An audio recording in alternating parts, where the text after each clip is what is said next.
Welcome to go great traders. तो आज हम लोग डिस्कस करने जा रहे हैं ड्रेजिंग कॉरपोरेशन ऑफ इंडिया के बारे में। सर, सबसे पहले इस कंपनी का काम क्या है हम वो देख लेते हैं। ड्रेजिंग कॉरपोरेशन ऑफ इंडिया, ये जो कंपनी है, it provide dredging services to the major ports of the country in India. Sir, dredging services क्या है? जो हमारे लेक्स में, समुद्र में, रिवर्स में जो कचरा रहता है उसको सफाई करने का काम, ड्रेज करने का काम इस कंपनी को दिया जाता है।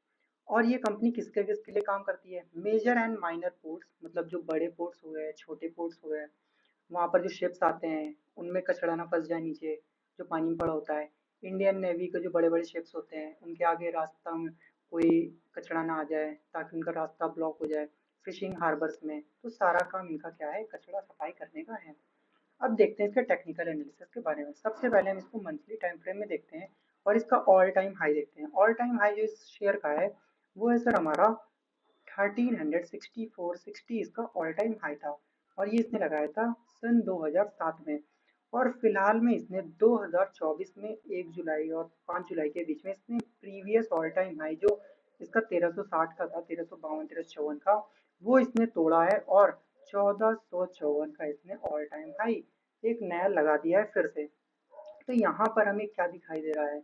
इस जगह पे इस जगह पे हमें ये दिखाई दे रहा है, कोई तो बिग प्लेयर है जो अपनी बहुत ज्यादा हैवी क्वांटिटी की एक्यूमुलेशन कर रहा है। तो हमें यहाँ पर जो ट्रेड है बहुत सोच समझकर प्लान करने पड़ेंगे, क्योंकि स्टॉक हमारा ऑलरेडी 3 अप्रैल 2024 3 अप्रैल 2023 से 2084 के लेवल से क्या कर रहा है? रैली कर रहा है। और ये ऑलरेडी कितना रैली कर चुका है? 411% की रैली ऑलरेडी कर चुका है। अगर हम देखें ये जो ऑल टाइम हाई मार के आया है वहां से कितना गिर के आया है, डेली टाइम फ्रेम में शिफ्ट हो जाते हैं वहां से ये 42% तक गिर चुका है। तो इतना करेक्शन मेरे हिसाब से ठीक रहेगा। अब हम इसको डेली टाइम फ्रेम में देखते हैं क्या ट्रेड हमारे प्लान हो सकते हैं।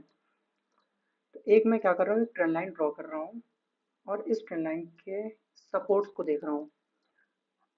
तो देखिए स्टॉक क्या कर रहा है, ये यहाँ पे इस ट्रेंड लाइन पे ये सपोर्ट लेता है और ऊपर की तरफ निकल जाता है। फिर इसी ट्रेंड लाइन पे सपोर्ट दिखाता है, फिर इसी ट्रेंड लाइन पे सपोर्ट दिखाता है और फिर से इस ट्रेंड लाइन पे सपोर्ट इसने दिखाए हैं। तो यहाँ पर हमें ये पता चल रहा है कि जो स्टॉक है वो ट्रेंड लाइन पे सपोर्ट ले रहा है। अब देखिए यहाँ पे इसने किया क्या है, ये वाली ट्रेंड लाइन जब इसने तोड़ी उसके बाद यहाँ पर बायर्स आए और बायर्स क्या हुए? अब ये बायर्स कौन होंगे? जिन्होंने फोमो में, फोमो क्या होता है? Fear of missed opportunity.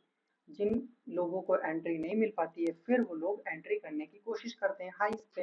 अब यहाँ पर जो रिटेलर्स हैं, रिटेलर्स की एंट्री हुई है यहाँ पे जैसे ही ब्रेकआउट हुआ है और फिर क्या हुआ है, इनके एसएल ले लिए गए हैं बिग प्लेयर्स के द्वारा। फिर प्रीवियस ट्रेडिंग सेशन में क्या हुआ है? प्रीवियस ट्रेडिंग सेशन में जो ये स्टॉक है 4 साढ़े 4% की रैली की है इसने। अब यहाँ से हमें पता चल रहा है कि जो स्टॉक है यहाँ से फिर से बुलिश हो सकता है। तो हमें ट्रेड को कैसे इनिशिएट करने हैं?